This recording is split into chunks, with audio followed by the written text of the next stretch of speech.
water and things. Are we ready, Linda? Okay. So good evening. My name is Mark Broman. I'm the Executive Director of the Wachiska Audubon Society here in Lincoln. Welcome to our January meeting. I want to welcome everyone that came out in the cold tonight to join us, and of course all of those joining us at home. Wachiska is an independent chapter of the National Audubon Society with a geographical area covering 17 counties in southeast Nebraska. You can follow us on our website and also on Facebook. Tonight I'm going to have our president, Teresa Pell, is going to come and give a couple short announcements as we get started. So Teresa, if you want to come up and give a couple announcements, and then we'll continue with the show. Yeah, you just kind of have to speak into the mic. Got it. All right. Okay, good evening, everyone.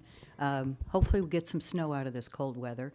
I have two announcements. The first is the first board meeting for the 2023 board will be next Tuesday, 7 p.m. Zoom. Our meetings are open to the public, so if you want to sit in on them, let Mark or Arliss or myself know. You can get the Zoom information. The other is that we have, as we've done for many, many years, partnering with the city libraries to hold Bird Encounter on Saturday, February 18th at Walt Branch Library. This has been a very successful and fun event for families to come and do different activities related to birds, and I believe that weekend is backyard bird count. So it's a great way that Wachiska has promoted birding over the years. So if you'd like to volunteer, help us out with the activities. Bruce Melberg over here has generously volunteered to coordinate the volunteers. So if you think you want to help, or if you have any questions, see Bruce. Thank you. And speaking of Bruce, we're going to have Bruce come up now. He's the co-chair of the Education Committee, and he's got a couple of announcements, and so we'll let Bruce give those to you before we get going. So, Bruce. Thank you, Mark. Good to see you all here. I know if you're hungry for learning like I am, you would be here. If you're not so much, you may have skipped it. But we have a couple opportunities that came up just this week that you might find interesting, and they are Zoom presentations. One of them is through the Nebraska Game and Parks Education Division, and they have a listserv of educators, environmental educators, called the Nebraska Association of Conservation and Environmental Educators, NACE. You might have heard of it. And they do presentations now and then. They had one this afternoon. It's on the YouTube site of Nebraska Game and Parks Education. You can search for it that way. This one was on keystone species, like the bison, like beavers, like alligators in Florida, ones that other species, many of them depend on. So that might be worth tracking down. They also had one, I think last month, on woodpeckers. So you might look for those. And another one is coming up a week from today by the Nature Conservancy prairie ecologist, whose name is Chris Helzer. How many of you have heard of Chris before? Okay. His parents are in the audience tonight. Oh, well, he's the go-to guy, of course, for prairie ecology, a very remarkable fellow. And he's doing a presentation that's sponsored by the Tallgrass Prairie Center of a place in Iowa. I'd never heard of it. But he's doing one on the I think it's called the Mysteries of Winter Prairies. And that comes up, I will try to find a way of posting this on our Facebook page for you. If you have Facebook, you can search for Chris Helzer on Facebook and get to it that way. So that should be an interesting hour-long program. So you might look for those. And again, if you want to volunteer, we have this upcoming bird encounter at the Walt Library on the 18th of February. And you can find, I think, my name as well as my contact information in the Babbling Brook newsletter. Thanks a lot. Did you want to mention the book club or not? Oh, right, thanks. Yep. Give it back to Mike. Again, this idea came to me over the week, and I thought, when we had a meeting earlier this I think it was this month here, a name came up of a conservationist I had not heard of. His name is Doug Tallamy. And I thought, I'll have to get his book.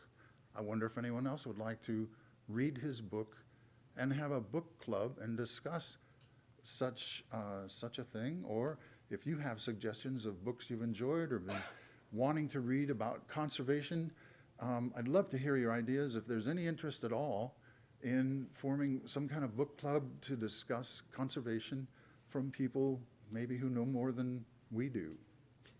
Okay, thanks a lot. Thanks, Bruce. And kind of as a little bit of a segue, we're going to try to get Doug to come and speak at our 50th anniversary, but that's in the future. We're just on some very preliminary discussions right now, but if we're fortunate, that might come to fruition. Let's see, next month's program will be Joel Jorgensen from the Nebraska Game and Parks Commission. If you're familiar with ornithology and the Ornithologist Union, you probably have run into Joel. He's a bird expert. He's going to talk about a recently uncovered specimen of what was thought to be a barnacle goose, and through some stable isotope analysis they did on the feathers, he's going to tell us what the results were. He's also going to give us some updates and other cool things in the avian world in Nebraska, so he should have some surprises for us. So that will be next month. We'll take just a minute now and see if anyone has any unusual bird sightings recently. We haven't done that the last couple meetings. We didn't have time. I will mention that from the rare bird list today, that there's been an American black duck seen at Thomas Lake over at Ashland by a number of people. And there also is a white-winged dove here in Lincoln. And again, it was seen by a number of people. So there's a couple things out. Has anyone had anything rare or large numbers at their bird feeders that they want to update us on? Yes, Bruce. For the last month, we've been getting tufted titmice at our window feeder. Tufted titmice at the window feeder. It's kind of odd. We've never had them before, nor have we had red-breasted nuthatches, and now we're getting goldfinches as well. And we have the usual pair of chickadees as well. So Okay. I don't know what we're doing right, but You've got them coming. Good. Anybody else have anything they want to mention? Looks like we don't. Oh, yes. I'm enjoying the little nuthatches. I've got the bigger white-breasted one with the dark back, and then a little tiny one. He was sitting with the chickadee the other day. Okay. He's littler than a chickadee. So a very small nuthatch with the chickadees. A rosy chest. Okay. Fun to watch. Yes, they are. Anybody else? Well, we'll go ahead and I want to remind people that after tonight's meeting seminar, we've got hot apple cider, we've got some hot tea out there, some water, and we've got some snacks, some cookies and brownies. So be sure and join us out in the reception area afterwards in the reception hall. Speaking of treats, we do need to try to find some volunteers. Arliss and I have been doing the last couple months since we've just come back from COVID. This is a new thing back with having live meetings. And so we'd like to try to find a host or hostesses, several people that would help out on rounding up treats and then also getting the coffee and tea and ready and then clean up afterwards. So if you're interested in volunteering, let Arliss or I know after or call the office anytime. But we'd like to get a couple volunteers to help us with that duty now that we're back to having meetings, even though we're also still on Zoom. And then, as most of you know, 2023 is Wachiska's 50th anniversary, and we're looking to start some planning efforts for that celebration. We're going to have a meeting next week, and we're looking for volunteers to join the planning committee. Right now, Teresa, myself, and a couple new board members, Ann Briggs and April Stevenson, have volunteered, so we just have 4 people right now, but we'll have a lot of activities. And like I said, we're hoping to maybe get Mr. Tellamy, but we don't know. But that's part of it. Where we're going to be, what we're going to do, if we're going to have a silent auction or not, all those kind of things are yet to be decided. So if you have an interest in volunteering, we'd love to have you join us. So just get a hold of myself or Teresa or call the office and we'll get you signed up and let you know when the meetings are. And if you just want to do a small part, that's fine too. If you just want to do something very small, that's the way they did the 40th anniversary. It's my understanding. Some people did the silent auction. Some people were in charge of getting the meals set up, some with the speaker. So anyway, that's kind of the plan. Let's see. Also want to remind everybody that tonight's presentation will be available on YouTube after tonight, as well as past programs, so you can go to YouTube and pick those up. And at this time, it's my pleasure to introduce tonight's speaker, Danielle Easdale. Danielle is the Director of Sales and Marketing for First Star Fiber in Omaha. She'll talk about new machines they've purchased to use the plastics that we collect in Lincoln, Omaha, and other communities with the Hefty Orange Energy Bag program and turn the material into plastic lumber that's used for decks, picnic tables, benches, and things like that. You might detect a slight accent tonight from Danielle. She's from West Omaha, out in Millard, so that accent. But really, Danielle grew up in Australia before moving to England and then ending up in the United States in about 2015. So thank you for joining us tonight, Danielle, and she'll take questions after the presentation. Well, thank you very much for having me.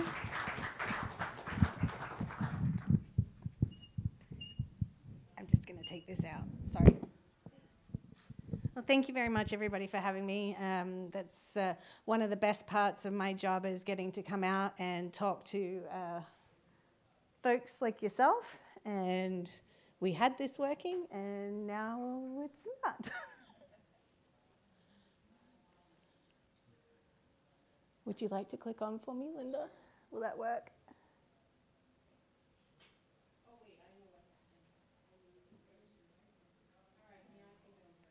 Hey, there we go. So, as Mark said, my name is Danielle Easdale, and I work for First Star Fiber, who is the recycling company that takes Omaha, Lincoln's recycling and processes it. We actually take recycling from a 5-state region, so we're quite large. I've always been involved in sustainability. That's been my background. Avid animal and nature lover myself, and I'm also, in my other life, an artist who focuses on conservation focused artwork. So that's a little bit about me. As I said, First Star Fiber, we're the largest mechanical recovery facility in Nebraska. So you think when all the recycling gets collected, a lot of it is all mixed together. So what we do is we separate all the individual types of materials so that they can then be sent on to end markets to be made into new products. We employ over 120 people in our Omaha and Lincoln facilities to enable us to actually do that. And we process about 100,000 tons a year of recyclable materials. And one of the things I really love about working for First Star is that they really have a sensible approach to recycling. And the waste isn't waste. They're resources that we should be trying to collect and keep in our economy. This is a pretty scary statistic that came out from the EPA a while back. In 2018, plastics accounted for 35.7 million tons of municipal solid waste generated in the USA, and of that, only 8.7% of that was recycled.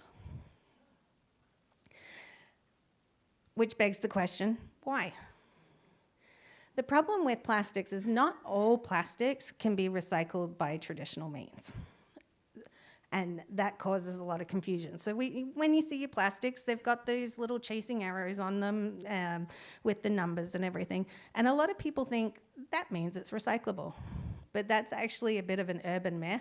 That chasing arrows logo was designed to tell recyclers what type of plastic it is. Just because it's got the arrow on it doesn't necessarily mean that it is recyclable in your local program. So that causes a lot of confusion. So we see numbers 1 through to 7. In Lincoln, we can only recycle numbers 1, 2, and 5 in your curbside recycling bin or at the drop-off sites. Did you have a question? Yes, I'm talking about the curbside collection programs. If you have a curbside hauler, or if you take them to the drop sites. So what makes a plastic hard to recycle? We've all seen those packets that are like chip packets that is printed on one side and it looks like foil on the other side and what have you. That's what they call a multi-laminate. There can be up to 15 layers of different types of plastic just in the thin layer of plastics that you see in something like a chip packet. Of course, when we're recycling, typically we're looking for one resin type. So when you have all those different layers all built into the one thing, it makes it very, very difficult to recycle. The other thing that can make things difficult to recycle is the physical form. So the number 4, like the shopping bags and things like that, those get tangled up in our machines. We use a variety of both human and machine power to do the sorting. 100,000 tons, that's a lot of material that we're trying to get through. To do that all by hand would be a mission. The flexible plastics, they wrap around our screens. And unfortunately, the only way that we can get that off the screens is to shut the machines down completely and send one of our workers out onto that screen with a box cutter to sit there and cut it off by hand. Obviously, we don't like doing that because it's a health and safety issue. And it's also not very effective when we're having to shut down the whole plant to do that. And the other thing is just the confusion and wishful recycling. Wishful recycling is something that we see a lot. People will have a product and they'll be like, oh, geez, I wish I could, I don't know what to do with this, but I don't want it to go to the landfill. So I'm going to put it in the recycling bin and hope that they'll figure out what to do with it.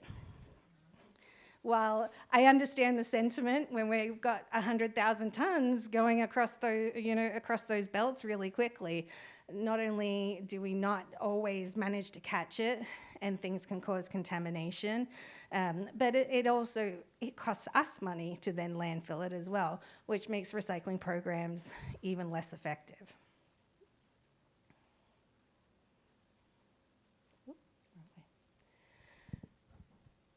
So back in 2016, we were the first material recovery facility in the country to implement the Hefty Energy Bag. Who's heard of the Hefty Energy Bag here? There's a few? Okay. So those flexible plastics that I was talking about before that create a real problem in the recycling, we were getting 3 to 7 tons a day come into our facility. We knew people wanted to do something with them. We knew they didn't like it going to the landfill. We didn't want it going to the landfill. But it created a problem for us to capture at the MRF.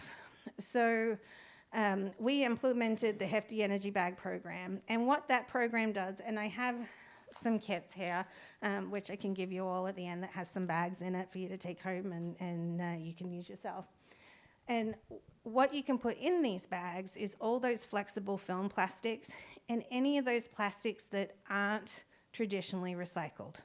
So the number 7 plastics, plastics that aren't your typical container, a plastic that doesn't have a number on it, things like that. They can all go into the Hefty Energy Bag. They're bright orange. And when the bag is full, you can tie it shut.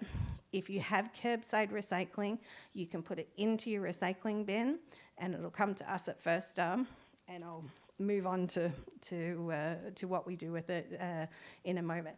Right now, unfortunately, these are not accepted at the Lincoln drop-off centres, but we are working on that, so hopefully that will change very soon.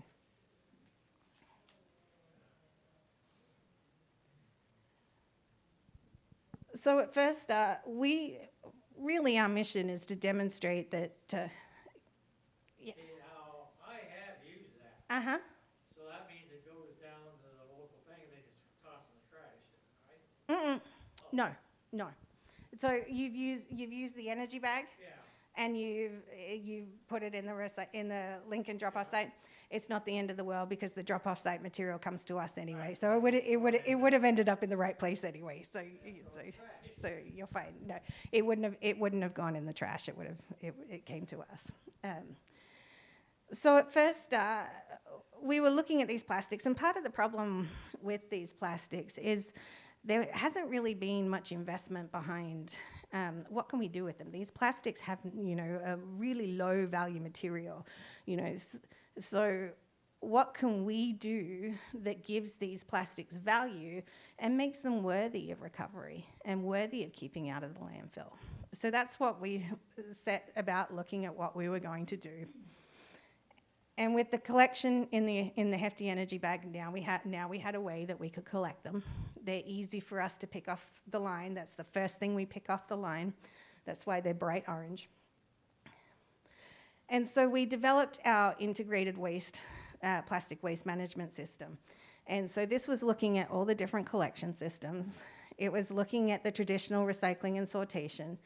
And then we're implementing a plastic pre-processing facility, which then feeds into a plastic lumber.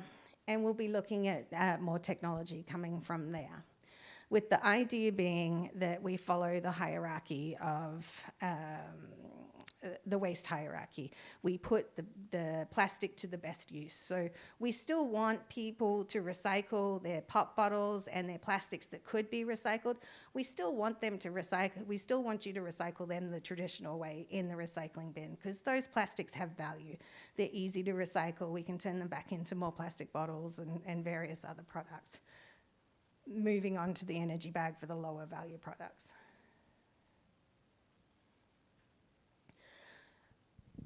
The Hefty Energy Bag was designed to work alongside residential recycling programs that were already in existence. So it was easy for consumers. You don't have to sign up for any additional program or anything like that. You just buy the bags in the supermarket and it works alongside the recycling that you already have. We've also been working with our rural communities, so you can actually participate in this program all the way out to Ogallala, Sydney, Kimball, all the way out there. We're even expanding into Colorado, and we have some parts of Iowa as well. And also working with our commercial businesses. So First National Bank, their big tower in downtown Omaha, they have just started capturing all of their plastics to be able to put into the program as well. And of course, the other thing that we're looking at, which is a big problem at the moment, particularly in the state of Nebraska, is all the ag plastics that currently have nowhere to go. So you think of all those big green bags that you see out in the fields and things now that right now are being burnt, buried, or landfilled. So we'll actually be taking those in as well.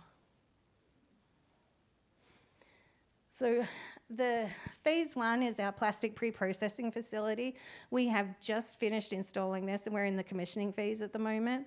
And what this does is it takes all of those hard to recycle plastics and it shreds them up, blends them, and then puts them into a pellet that looks like this. And so what that does is it makes it more of a consistent feed. And that consistency, that consistent blend, makes that a usable product, because now we're not talking about one chip packet here, one straw here, things like that. It's now a consistent blend. So this is actually being installed in our facility in Omaha and is now up and running. Those feedstock cubes that you just saw on the screen, they actually, some of them will be fed into our plastic lumber facility. The facility was initially going to be in Lincoln.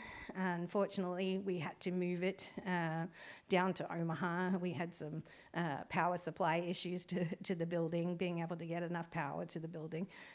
So that is now in our Omaha facility, and we are currently in the commissioning phase for that. So that's all been installed. And we should be producing here around the end of this month, which is fantastic. Unfortunately, I don't have any of the samples of lumber here with me today for you to look at. That was the one thing I walked out of the office without. But you can see it's a very, very nice looking product. It can be used for decks. It can be used for making things like furniture, various other pieces. And the nice thing about this is it really creates a valuable product out of something that really had no value before, something that people, didn't really think twice about throwing in the bin. The other thing that we're planning on doing with this is demonstrating that these are bolt-on manufacturing operations that can be replicated at recycling facilities around the country.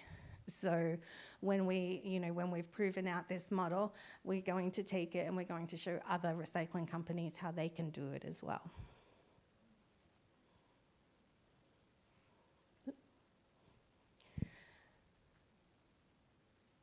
We will soon be looking at phase two and putting in an extension of the perf that will recover an additional 10,000 tons a year.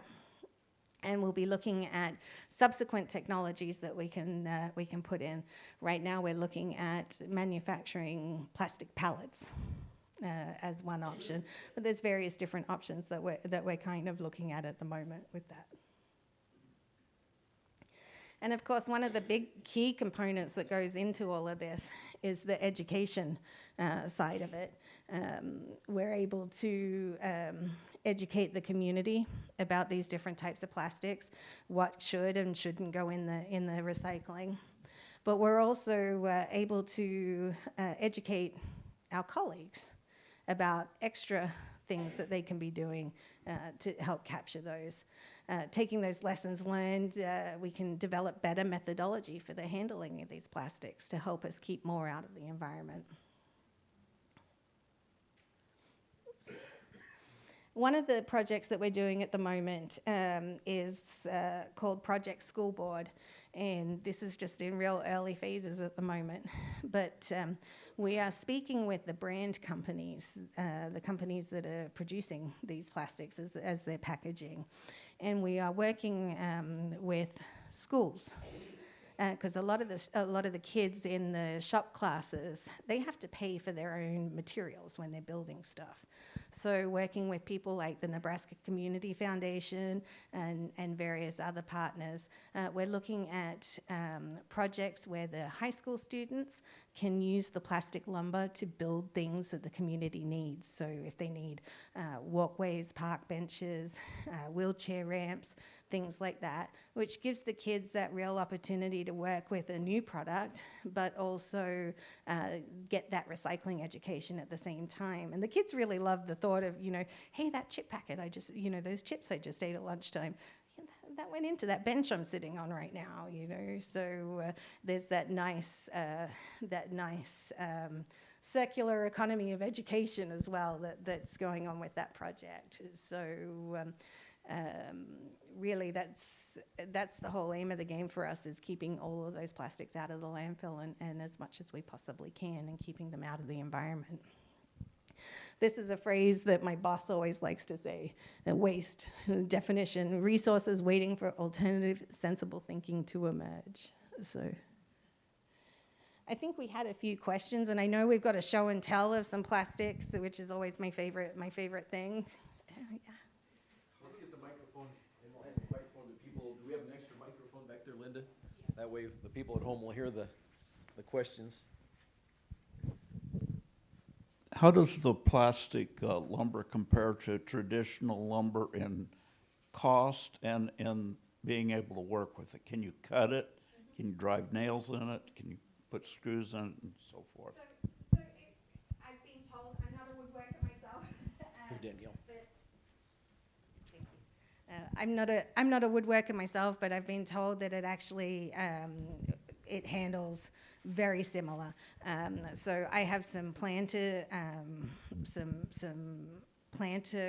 stands that were made for me out of it. They were made with staples. The back stairs from the back of my house was made out of it, and that was just using normal wood screws, and there was no problems at all. The only thing that I have been told is that if you're using a circular saw on it, to use a wider tooth saw, because if you have the teeth too fine, then it builds up a heat. It kind of gets a bit of melt on the blade. But other than that, I've been told it handles pretty much like traditional wood. So. Cost-wise, it's a little bit more expensive, but it's cheaper than some of the other composites that are on the market at the moment. Because it's using those lower value plastics. And one of the things really that differentiates this plastic lumber as well from some of those composites is those composites are made with the sawdust or other product, and they're also made using those higher value plastics that have other recycling markers. And the trouble with that is, with the sawdust and everything in it, is once it reaches its end of life, that's it. It's ending up in the landfill anyway. Whereas this stuff that we're producing is made from 100% plastic. So theoretically, when it reaches its end of life, it can be ground back up and made straight back into new boards again. It doesn't rot, right? No, No. You don't need to, because it can be made in the different colors. Essentially, it's pretty maintenance free because you don't need to stain it. You don't need to really do anything with it year on year. I mean, it'll be standing long after we're all gone. But yeah. Do you know about the life cycle? I mean, some of the ones you were talking about, which were composites, those often don't do super well in the sun. Do you know about the life cycle on this? So there's different styles of boards that we can produce. We have one that's like a tongue and groove, so it actually interlocks on itself, and so that tongue and groove gives it extra stability. So in the sunlight, it fares better than some of the others. We've got some testing going on at the moment as well with the university that will give us more information on that side of things. So you're still doing the life cycle research, really? Yeah, so we have some, but it's not on ours specifically, but it's on like comparisons. So I can absolutely share some of that information with you. I don't have it to hand with me right now, but I can share some of the life cycle stuff that we do have. Thank you.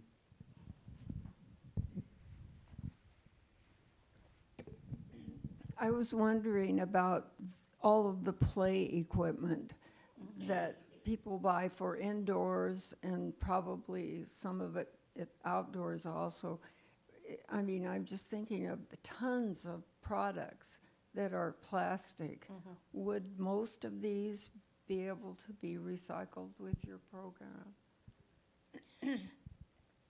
Depending on the form that it comes in, I mean, we have to be able to feed it into the system. So that would, I'd have to look at it on a case by case basis.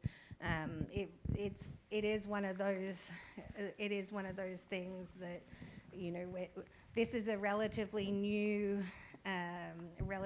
venture, so we're still figuring out what we can and can't do with it in terms of things like that. I missed the first part of your presentation, about 5 minutes or so, but I get confused. In my neighborhood here in Lincoln, we have like 3 to 4 different garbage carriers. And the one I have says you can put everything, plastic, paper, bottles, and glass in. And when I see the garbage truck come, they come in and they dump it and they crush it. And I've called up and says, no problem. But then other ones that have the garbage, they want everything separated. Is there an oversight? I mean, I understand too that the process and the labor intensity and stuff, but that's confusing to me here. Here's one is mixing bottles, aluminum, paper, everything. And here's another one saying, no, I can only take this. I'm confused. Okay, yes, and that's understandable. In Lincoln, it's everybody can choose who they want to go through. It's not like Omaha's a little different. Everybody has the same recycling hauler, so everybody's following the same set of guidelines. So I understand, where your confusion comes from here. Having said that, a lot of that really boils down to where your hauler goes, where your hauler takes the material, because different facilities will have different things that they can and can't do. So, for example, at our facility, we do not accept glass in a single stream mix. And the reason we don't accept glass in the mix is because when it's compacted in the trucks, that glass breaks. Well, when we're sorting through those materials, now we've got people that are having to touch materials that have potentially got broken glass in them.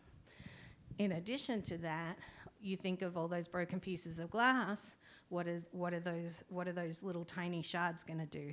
They're going to get stuck into the paper and the cardboard and everything like that. So when it comes to selling those materials to the end markets to be made into new products, that's not something that they want. So we don't take glass if it's mixed. We will only take it if it's source separated. However, there is other facilities that will take glass in the mix.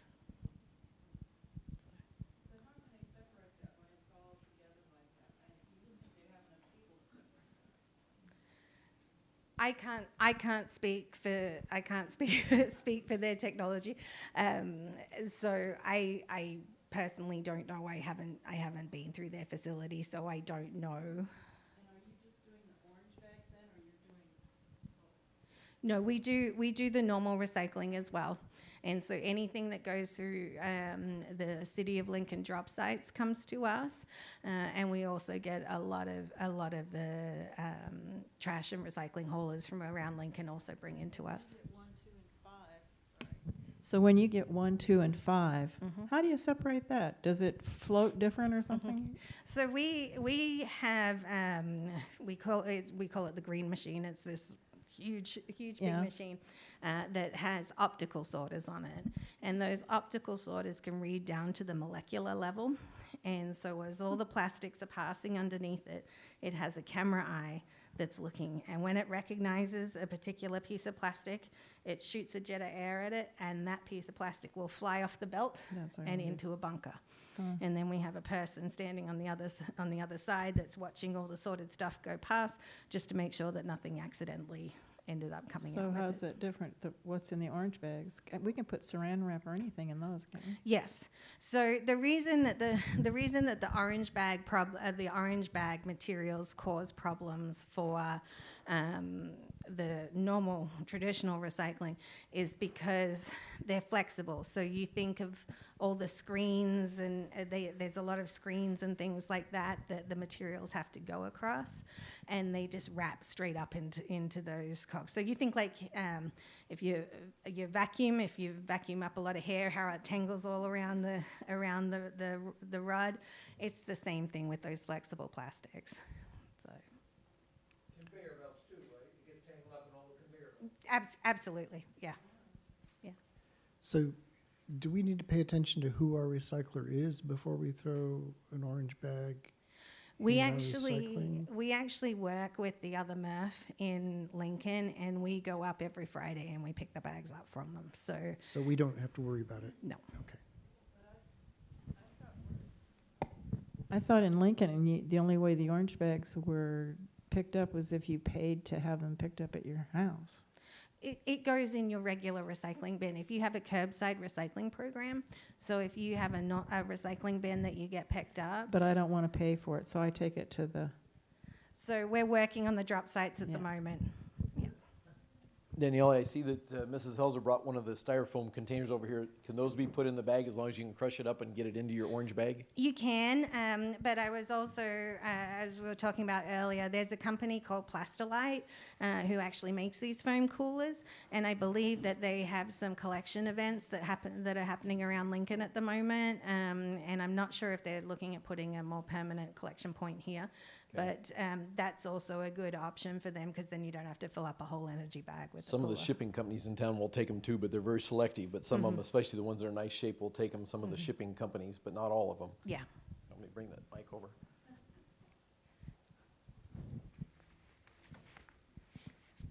When I first learned about this, and I talked to Michelle, and Danielle, I'm sorry, and I went to Target and purchased, and they had what I thought I was looking at, and of course you can't see the color of the bag inside this box. When I opened it up, they're blue, and I thought, oh, well, they probably just are blue. I'm finding out tonight that what I've been putting in the blue bags, and I think we've put out 2 of them, wrong. So Yes. please explain so others know not to do this. So somewhere along the line, there's been a little bit of a hiccup in the ordering system. I don't work for Hefty, so I have no control over that side of things. But some companies will, some municipalities will collect their recycling in plastic bags.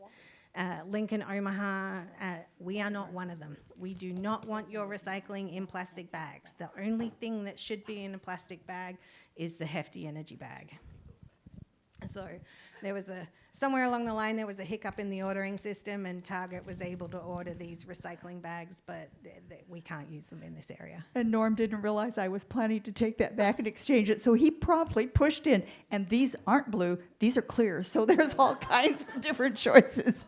So anyway, I have interesting things here now. We can talk about that after. I'll see if I can help you out with that. Okay, then there was a whole list of things that could go in, and I have been religiously sorting all kinds of stuff, and then I discovered that not all liners for like cake mixes, etc., are what I would call plastic, and so I think this is called plastic.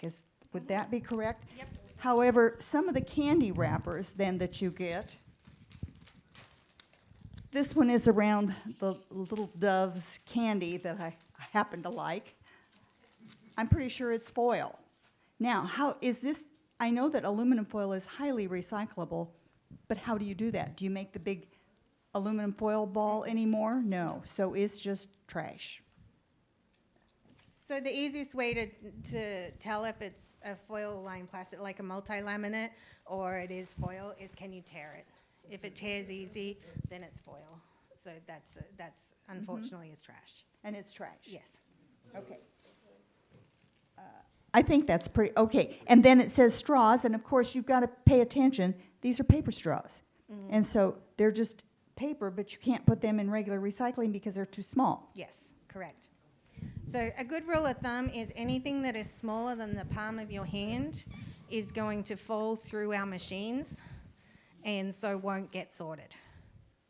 So if you have something that you want to, if it's smaller than the palm of your hand, if you put it inside something that's bigger, so for example, if you have a small plastic container that's too small, you can put it inside a bigger plastic container of the same plastic type. So if you have like a small number 2, you can put it inside a bigger number 2. So I've got breakfast bars, and some of the candy bars have a foil lining inside. You can't just tear those. No, those are what I would call a multi-laminate. They can go in your hefty energy bag. Oh, they can? Yes, but I will tell you one thing. I have these starter kits here for everybody. When I say the bags are bright orange, this is the color so that we can see them straight on the. Yeah. And there's Now- 2 sizes, right, Danielle? There's a smaller one and then the 13-gallon one, is that right? Yes, yeah. So And this I'd is suggest getting the bigger one because the smaller ones, you can't get much in them. This is an 8-gallon size consumer feedback. They realized that people wanted bigger bags, so they have now moved to a 13-gallon bag. They do. We have a question here. So one thing I'll just say about those multi-laminates and what you'll see on the starter kit with the information about what you can and what you can't put in it is, and it will say it on the boxes of the bags if you buy the bags at the grocery store, it does say no foil lining. The reason it says that, you can put those multi-laminates and the foil-lined packets in the energy bag in our area. The reason it says no is because this program is also running in other cities like Atlanta, and where their bags go, they can't accept it. But Hefty couldn't print out different packaging for every different city that it dealt with, so they just went across the board and said no foil lining. But in ours, you absolutely can. Yeah, I have a question for you. I live in Ashland, which is between, you know where that is. Okay, well, they have their own company. I pay them for my recycles. I watch them when sometimes when they're putting the recycle bin empty stuff, which is a different day from the general garbage. It looks to me like sometimes it all gets mixed up together with them. They charge me for this recycling service. It's $11 a month. And so I don't know what to do with mine. I mean, I have a 2-apartment building, And we put out a lot of recycles. I mean, we talk about the other family downstairs. They have cardboard, which I have that put out, claps it down. They take that. But I'm for loss to know what to put out, what to not put out, what to, it's so confusing. And I'm thinking if the garbage company is charging me, I'm wasting my time if they're just putting it all in with the garbage. Well, they absolutely, I mean, if you're paying for a service and they're not doing it, I would absolutely be on the phone to them asking Yes. what's So yeah, that's one question I'm going to do is what you do with my recycles. If they can't give me a good answer, Video and color journalism. okay. Tell about the laundry detergent thing. Oh, I've got something though that might help people who are trying to not. I get my laundry in a sheet of laundry paper, the size of that paper you've got in your hand, and there's no water. I get it mailed to me in a box. I throw it on top of my laundry, and it comes out beautifully. Throw it in the washer and it just it dissolves. Yeah. There's no plastic container to deal with. No water to buy, no big things to carry up and downstairs. Yeah, So I try to come from different directions. absolutely. That's But, the best yeah. way to do it. It's always reduce. Reduce is always the first thing. Yes. You know. So I'll have to do a lot more thinking and more phone calls. I had two questions. First, can you tell me more about the ag waste?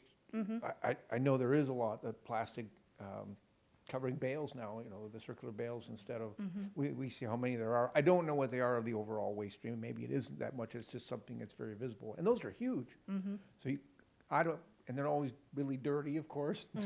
It must be a challenge. And the other one was, my understanding was a lot of plastic can also be used to make carpet. That's one of the other really big users. Is that true? Yeah.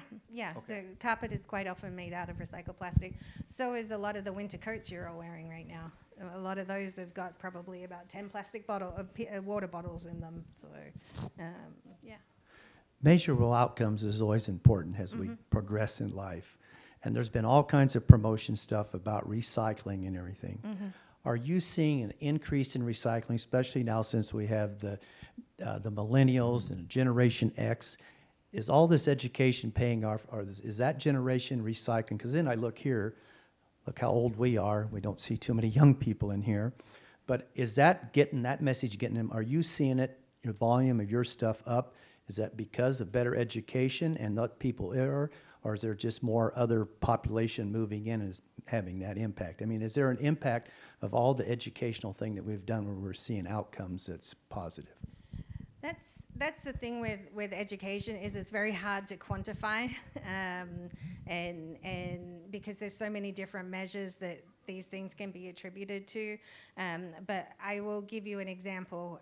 When the city of Omaha recently moved to carts, we used to have those little 18-gallon boxes. When they moved to carts and put out the education campaign that went along with that, the city of Omaha's recycling went up by over 50%. So you can never get enough education. That is correct. So I don't use a curbside recycling. So if I fill the orange bag, I can't take it to the drop-off site, supposedly, although you did say that you'd get it ultimately. Do you have a location in Lincoln where I could drop it off? We're working on that at the moment.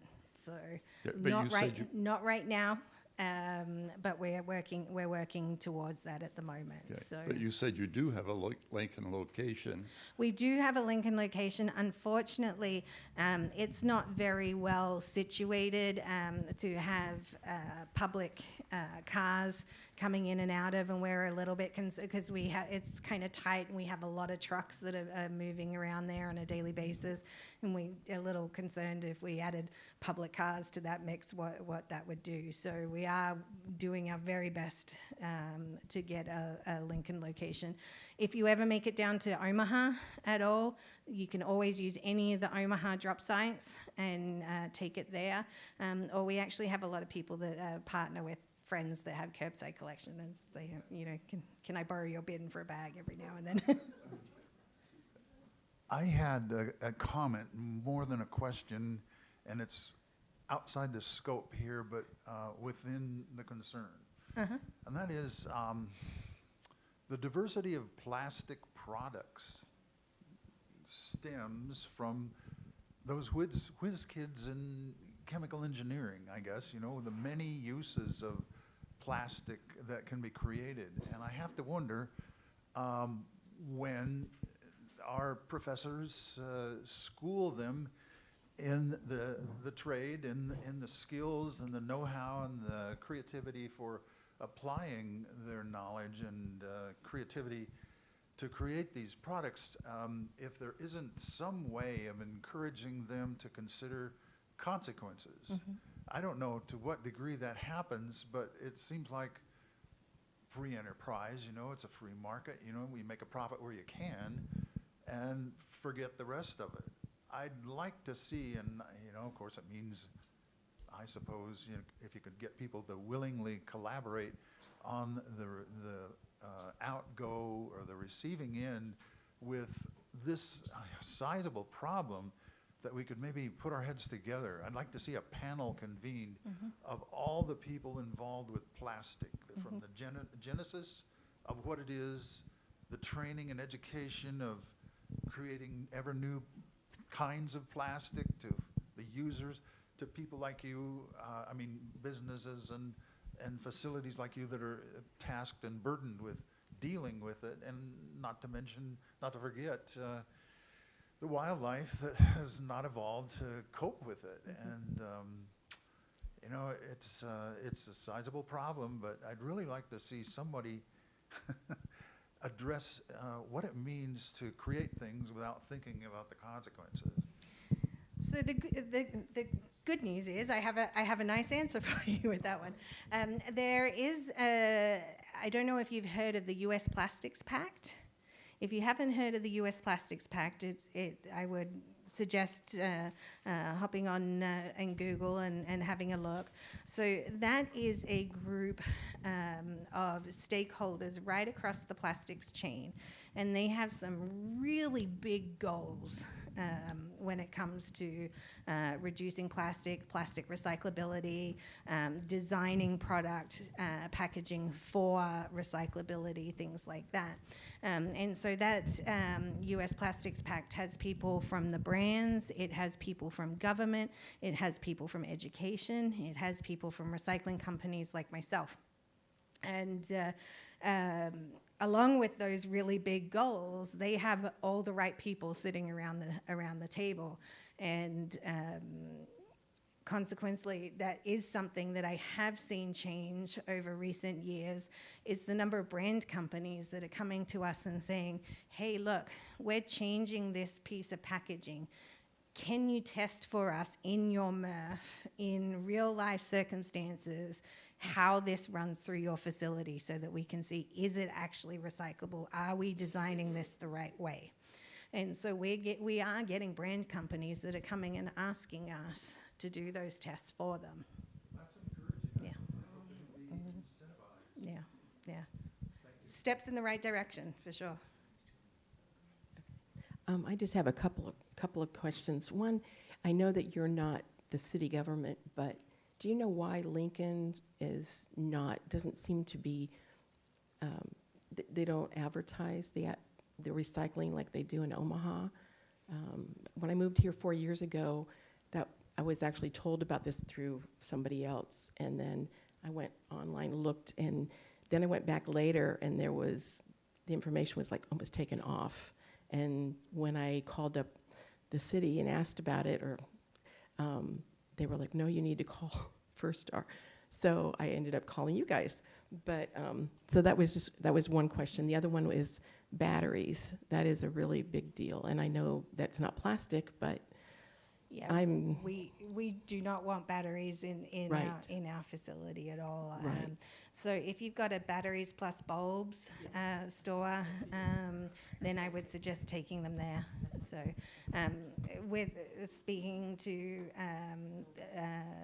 the Lincoln, the city, we have been partnering with them. In fact, they were just in our facility 2 days ago filming education videos. So yeah. Well, you mentioned earlier that the size of the piece of plastic can't be too small. And I'm thinking of just so many products, like a pair of scissors or, things that you buy that aren't, maybe are like this or even smaller. And I hate to throw them away. So that's when you can put them inside something that's the same plastic type. Put them inside that. As long as it's all plastic, you can put it inside the container. Or if you don't have one, you can put it in the energy bag. Okay. So we encourage people to keep recycling those traditional products that way. But if you've got a real small thing that can't go that way, put it in the energy bag. Do you know, is there a place where you can rat out trash hauler if he's not following the procedures? I know it happened here in Lincoln a couple of years ago. In the Now, I don't city- know. They didn't say how they got ratted out. Of course, they apologized. Oh, sorry, that was a mistake. It'll never happen again. But like you, I got suspicion that yours is directly going in the trash. I don't know, but again, mine, you have to, it says no bottles, and you separate it and you get separate containers and separate trucks. But if somebody has a suspicion, is there some place they can call to have it checked out? All trash haulers in Lincoln are permitted, have a permit from the city of Lincoln. So you can contact the city of Lincoln if you have concerns about a particular hauler. I just was wondering where all those caps go, the milk carton lid and the all those things that are just like, Put them back on the bottle before you put the bottle in the recycling bin. so you do want them on the bottles. Yes. Yeah. No. Put the caps back on the bottles because the end markets that these products go to, they are actually designed to handle the fact that the lids are on, and they put them through what's called a sink float process. So when it's shredded up to be processed, they run it through a sink float, and one of the types of plastics floats, one of it sinks, and that's how they separate it.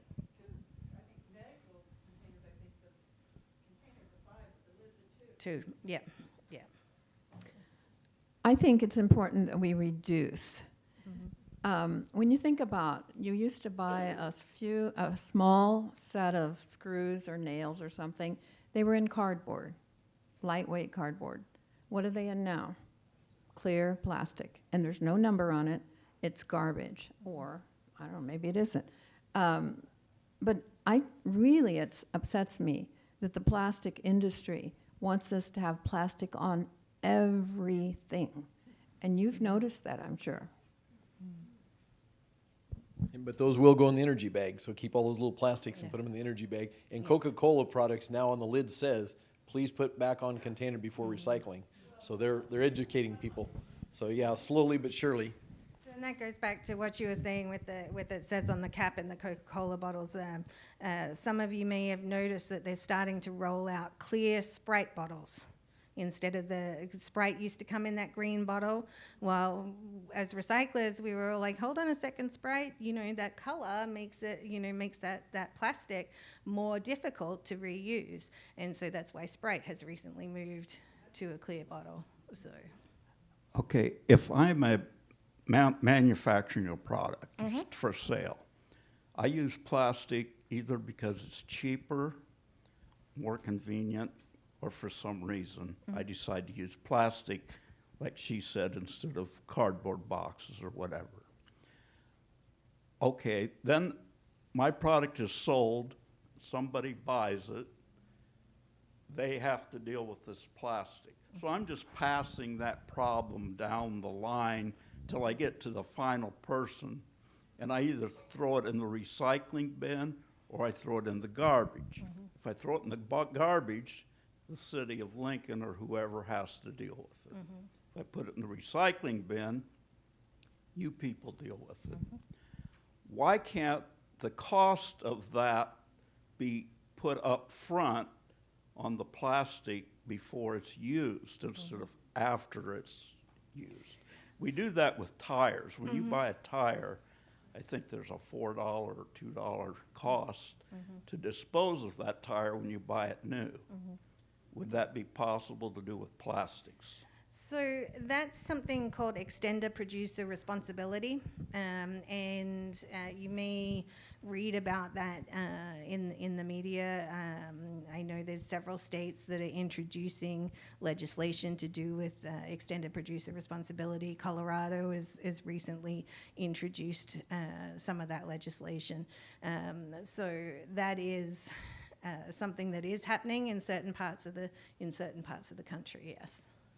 We'll do one more question. See, went in the back here. Here we go. And then Danielle, I'm sure, will stick around for a little while afterwards. Oh, absolutely. Danielle, I just want to check my understanding of your presentation. From what I gathered, you'll have a large sorter, which handles 1, 2, and 5, and that produces pellets which can go into this wood. And you've recently added a small sorter, which also addresses 1, 2, and 5, or does it address something other than one?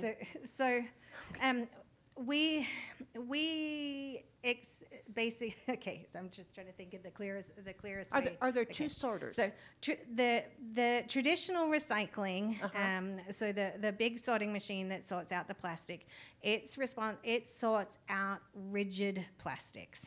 And so how does that correspond to the 1, 2, and 5? Okay, because rigid plastics typically, ones is your PET water bottle, and pop bottles and things like that. 2 is like your laundry detergent jugs and your milk jugs and things like that.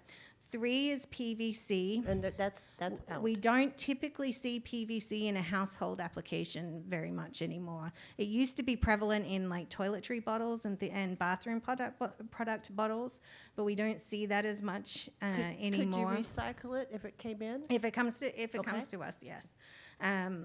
4 is LDPE. That's typically flexible plastics like your shopping bags and cling film, like your flexible wraps and things like that. The wrap around your toilet paper. That's a number 4.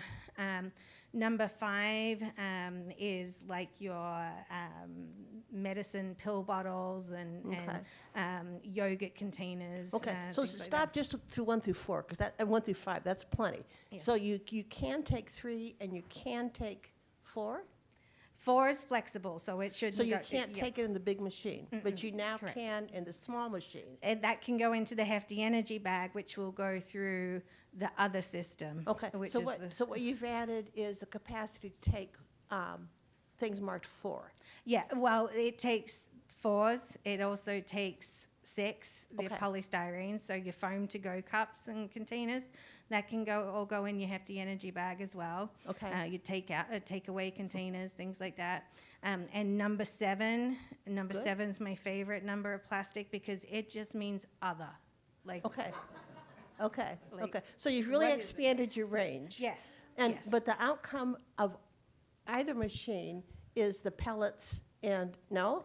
So the smaller machine that takes the energy bags and the flexible plastics, that makes the little pellets. Okay. And those little pellets are what goes in to make the plastic lumber. Okay. So what is the big machine? What's the big outcome machines, of that? So they still get recycled. They still get turned into other products. So if I should have thought of this before. Okay. Okay. So your pop bottles and things like that, they get turned into new bottles, clothing, carpet, things like that. Okay. HDPE, that gets turned into new bottles, lumber, furniture, playground equipment, things like that. I see. PVC, obviously. Jumping over to number 5, that gets made into, again, new jars, bins, buckets, car parts, Okay, things like that. So all kinds of things. Mhm. Okay, very good. Thank you so much. Thank you. And Daniela will stay afterwards to answer any additional questions. I did want to let the audience know that we've been talking to Mrs. Helzer, and we've got some ideas we're floating in the community. And one of them is we might try to get churches to sponsor these orange bag pickups. So maybe they'll put a trailer out, and then maybe the Boy Scouts will come once a week. But that way, when you go to church on Sunday, you can bring your orange bags in, or get First Star Fiber to have a site that's accessible to people, and get the city recycling centers to put a trailer to take the orange bags. So we're working on some things. So we're doing that. Don't forget, we've got snacks out there in the foyer. Danielle's got these little bags, these sample bags to give you some. I want to shout out to Allison over in Des Moines tonight. She's watching us in Des Moines, so she's got the recyclers. She's going to tune into this and let them know about the website. You can tell friends if they want to watch this production. It'll be on YouTube. You can go to our website and get to it. So I'd like to thank Daniela for coming tonight. Thank you. Thanks for having me. And thank you, everybody, for coming.